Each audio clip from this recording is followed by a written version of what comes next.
Assalamualaikum warahmatullahi wabarakatuh.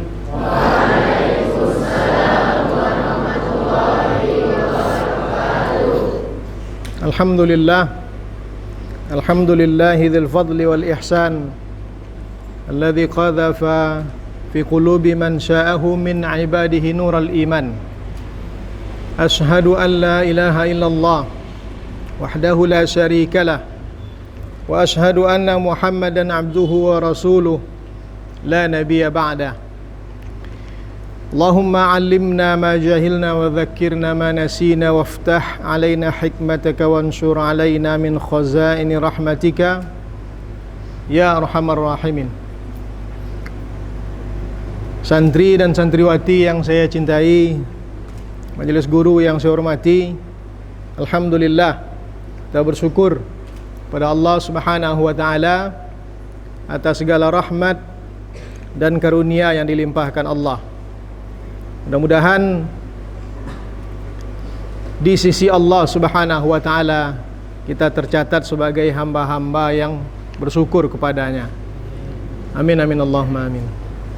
Salawat dan salam kita haturkan untuk Rasulullah sallallahu alaihi wasallam. Allahumma salli wa sallim wa barik ala sayyidina Muhammad wa ala ali sayyidina Muhammad. Santri dan santriwati sekalian, di dalam Al-Quran, di dalam surat Al-Mujadalah, apa kata Allah Subhanahu wa ta'ala? A'udzu billahi minasyaitonir rajim. Bismillahirrahmanirrahim. Yarfa'illahu alladhina amanu minkum walladhina utul ilma darajat. Wallahu bima ta'maluna khabir. Allah Subhanahu wa ta'ala mengangkat, meninggikan orang-orang yang beriman di antara kalian dan orang-orang yang berilmu. Seperti apa Allah Subhanahu wa ta'ala meninggikannya? Darajat, beberapa derajat. Ayat ini salah satu ayat yang menunjukkan kepada kita betapa mulianya kedudukan orang-orang yang berilmu. Karena disejajarkan antara orang yang berilmu dengan orang yang beriman. Yarfa'illahu alladhina amanu minkum. Allah mengangkat, meninggikan orang-orang yang beriman di antara kalian, walladzina utul ilma darajat, dan orang-orang yang berilmu di antara kalian. Ini menunjukkan pentingnya kedudukan ilmu yang disejajarkan dengan iman.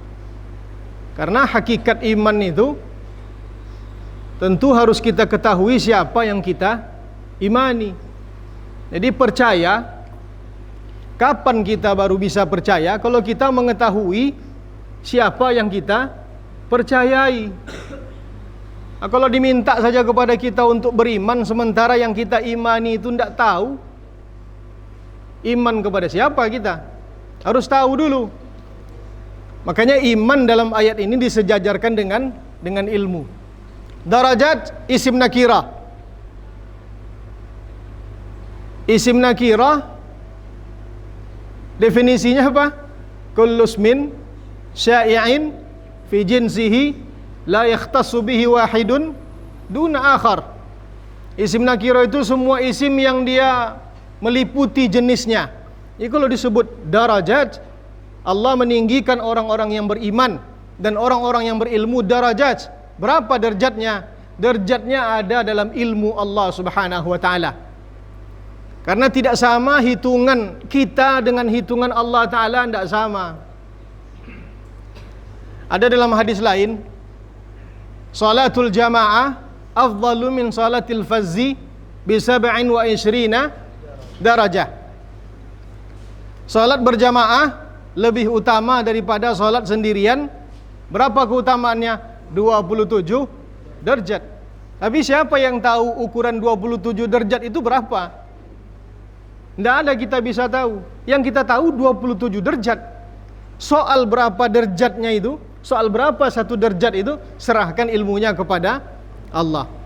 Ditinggikan orang-orang yang beriman, ditinggikan orang-orang yang berilmu daripada orang-orang yang tidak berilmu, darajat, beberapa derajat. Di sisi siapa itu? Di sisi Allah Ta'ala dan di sisi manusia. Santri dan santriwati sekalian, orang yang diinginkan kebaikan oleh Allah Subhanahu wa Ta'ala pada dirinya, maka dia akan dijadikan oleh Allah Ta'ala faqih. Kata Rasulullah sallallahu alaihi wasallam, "Man yuridillahu bihi khairan yufaqihhu fid din." Orang yang Allah inginkan kebaikan pada dirinya, maka Allah akan jadikan dia faqih dalam masalah agama. Apa arti faqih? Faham. Apa arti faqih? Mengerti tentang hukum agama. Tidak harus ilmu fikih, tidak harus ilmu tafsir, enggak. Semua yang berkenaan dengan agama, kalau ada orang yang diberikan kefahaman oleh Allah Subhanahu wa Ta'ala, itu tanda Allah menginginkan pada dirinya kebaikan. Artinya apa? Ini orang eloknya tuh. Kalau nak menengok, salah satu ciri kalau ingin kita mengetahui itu orang baik atau tidak, tengok dia faham agama atau tidak. Itu yang akan ditengok. Dia mengerti tidak hukum agama ini? Oh, dia tidak tinggal di pesantren, dia tidak sekolah di pesantren, tidak ada masalah. Tapi yang penting dia mengerti hukum agama, apalagi yang tinggal di pesantren. Jadi sebenarnya kita yang berada di pondok pesantren ini 2 kali lipat keuntungan kita ini. Orang di luar sana susah, jauh untuk mencari ilmu agama yang bersanad. Kita di pesantren ini ilmu agama yang kita terima jelas dari siapa kita menerimanya. Saya menerima dari almarhum Abuya kita. Abuya kita menerima dari almarhum gurunya Syekh Sulaiman Ar-Rasuli. Syekh Sulaiman Ar-Rasuli menerima dari gurunya yang ada di Makkah, yang sanad ilmu kita sampai kepada Syekh Ahmad Zaini Dahlan, Mufti Syafi'iyah di Makkah Al-Mukarramah. Ketika itu sudah lama. Itu sebabnya kitab yang diajarkan di pondok kita ini kitabnya kitab mazhab Imam Syafi'i, karena silsilah ilmu kita sampai kepada mazhab Imam Syafi'i. Akidah kita akidah Imam Asy'ari yang kita ajarkan di sini. Nah, ini ada orang zaman sekarang dibentrokkannya antara Imam Syafi'i dengan Imam Asy'ari. Apa katanya? Kalau betul kalian mengikut fikih Syafi'i, kenapa tidak akidah Imam Syafi'i yang diikut? Itu banyak sekarang yang menyampaikan seperti itu. Diadulah antara Imam Syafi'i dengan Imam Abu Hasan Al-Asy'ari, padahal mereka tidak sezaman. Ya, nanti insyaallah kalau belajar kita di pondok ini akan nampaklah oleh kita kenapa kita memilih mazhab Imam Syafi'i, akidah kita akidah Imam Asy'ari, tasawuf kita tasawuf Junaid Al-Baghdadi. Itu ciri-ciri pondok kita, pondok tarbiyah. Nanti akan dijelaskan nanti. Apakah beda akidah Imam Syafi'i dengan akidah Imam Asy'ari? Secara umum tidak ada bedanya. Yang berbeda itu pemahaman orang-orang zaman sekarang saja. Karena baik Imam Syafi'i atau Imam Asy'ari, Abu Mansur Al-Maturidi, itu semuanya ahlu sunnah wal jamaah. Kalau ada orang yang mengatakan Imam Asy'ari tidak ahlu sunnah wal jamaah, itu karena dengki hati saja itu. Kalau ada orang mengatakan Abu Hasan Al-Asy'ari itu tidak termasuk imam-imam Nasirus Sunnah, itu orang yang tidak membaca sejarah Imam Asy'ari secara lengkap.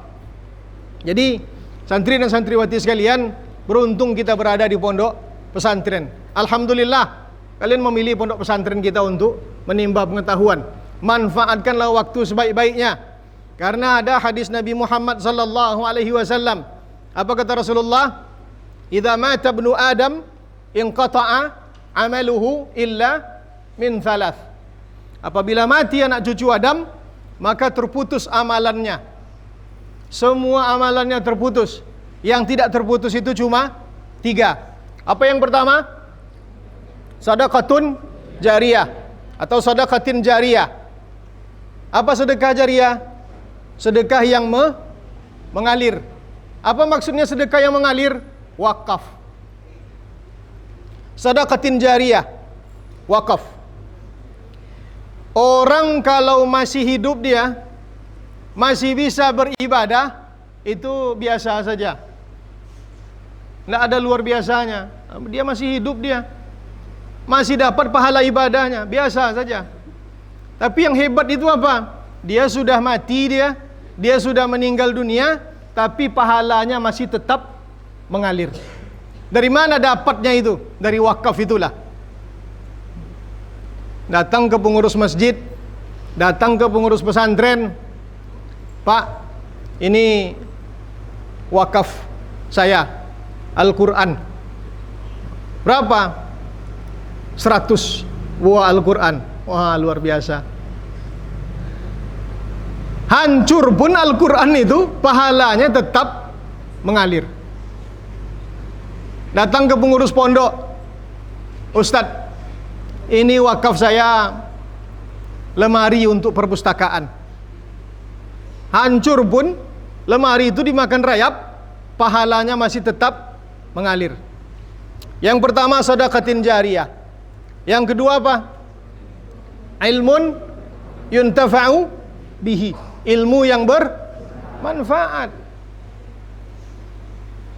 Itu sebabnya kalian diantarkan kemari oleh orang tua kalian. Kenapa? Karena orang tua kalian ingin mereka, ketika mereka sudah tidak ada lagi, pahala akan mengalir untuk mereka terus. Itu sebabnya. Itu yang kedua. Yang ketiga, awaladun salihun yad'u lahu, atau anak saleh yang mendoakannya. Itu pun akan tetap mengalir. Salah satu yang disebutkan Nabi Muhammad SAW tadi, ilmu yang berguna. Ilmu yang tak berguna tak masuk. Apa contoh ilmu yang tak berguna? Ya tak berguna menurut pandangan agama kita. Ilmu sihir umpamanya. Tidak ada guna ilmu sihir. Yang dituntut ilmu sihir, dan alhamdulillah sih kan tidak ada maju ilmu sihir. Kalau kalian nak belajar ilmu sihir, pergi ke sekolah Harry Potter apa nama? Apa kakian? Pintu masuk lewat tiang. Kalau ingin, tidak ada gunanya. Apa yang tidak berguna lagi? Ilmu yang tidak ada manfaatnya dalam hukum agama kita. Tapi ilmu-ilmu yang bermanfaat, silakanlah. Kalian tahu tidak kenapa orang tua kalian yang perempuan keluar kita dari rumah, apa kata ayah di rumah tu? Hei, nak, tutup aurat. Tutup aurat. Yang diajarkan, yang disampaikan oleh orang tua kita hanya sepatah itu saja, tutup aurat. Karena ilmu yang dia tahu hanya itu saja. Setakat itu saja yang berhubungan dengan masalah menutup aurat. Lalu kalian amalkan itu, dan kalian ajarkan kepada orang lain. Kalian sampaikan, ayah saya kalau saya keluar rumah itu selalu mengingatkan agar menutup aurat. Yang lain itu diajarkannya pula kepada yang lain. Berapa banyak lipatan pahala yang akan diterima oleh orang tua kita. Ya, jadi setiap kebaikan yang kalian lakukan, dimanapun kalian berada, orang tua akan mendapatkan pahalanya. Terutama ketika mereka nanti meninggal dunia. Kalau ada orang mengatakan orang sudah meninggal dunia tak sampai lagi pahala kepadanya, itu karena tidak sudah mengaji itu dah. Alun selesai no mengaji dulu. Ada hadis Nabi Muhammad SAW, innal mayyita la yu'adzabu bi bukai ahlihi. Sesungguhnya mayat disiksa dia karena tangisan keluarganya. Ada orang meninggal dunia, dikuburkan, menangis meratap anaknya meratap, istrinya meratap, kalau yang mati itu suaminya, kakaknya meratap, semuanya meratap. Yang menangis orang yang hidup, tapi yang kena siksa siapa? Orang yang sudah meninggal, orang yang sudah mati kan.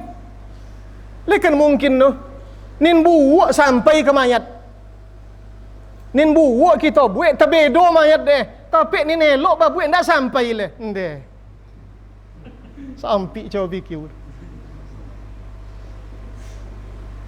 Oh ndak, jangan baca Al-Quran le, ndak akan sampai ke orang meninggal dah, ndak buat ada Nabi dah. Ya Allah, hadis dia sampai kayaknya.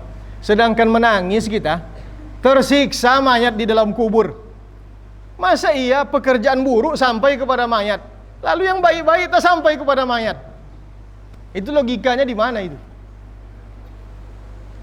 Jadi santri dan santriwati sekalian, alhamdulillah kita diizinkan oleh Allah Subhanahu wa taala untuk duduk bersama-sama di pesantren ini sehamparan guna mengaji hukum-hukum dalam agama kita. Kalian manfaatkanlah waktu sebaik-baiknya dan menjadilah santri sejati. Santri sejati itu dimanapun dia berada, kapanpun, berapapun usianya, dia tetap santri. Siapa santri sejati? Santri yang menjunjung tinggi adab, santri yang menjunjung tinggi ilmu, menghargai orang-orang yang mengajarkannya. Ada pepatah guru-guru kita, antara guru dan murid, orang yang sudah dianggap sebagai guru dan guru yang sudah menganggap sebagai murid, maka murid di hadapan gurunya seperti mayat yang dimandikan oleh orang, tidak ada melawannya. Seperti itulah adab sebenarnya kita di hadapan guru itu. Apa kata guru aja? Asal ini nelok, apa kata guru saja. Seperti apa mayat dimandikan, ada mayat dimandikan melawannya? Tidak ada. Kalau dimandikan melawannya jogang-jogang enggak ada. Nah, ada. Contoh itu dia murid di depan gurunya. Jadi, kalau ingin menjadi murid, ingin menjadi santri yang sejati, maka totalitaslah. Serahkan kemampuan kita seutuhnya selagi itu dalam ridha Allah Subhanahu wa taala. Mudah-mudahan apa yang saya sampaikan ini bermanfaat. Kesimpulannya sederhana saja. Orang yang berilmu ditinggikan derajatnya, dan ilmu itu termasuk salah satu yang tidak akan putus aliran pahalanya walaupun kita sudah meninggal dunia. Dan yang ketiga, junjung tinggi adab kita, junjung tinggi ilmu kita, hormati orang yang memberikan ilmu kepada kita. Hamba mohon maaf yang sedalam-dalamnya. Aqulu qauli hadza wa astaghfirullah li wa lakum. Wassalamu alaikum warahmatullahi wabarakatuh.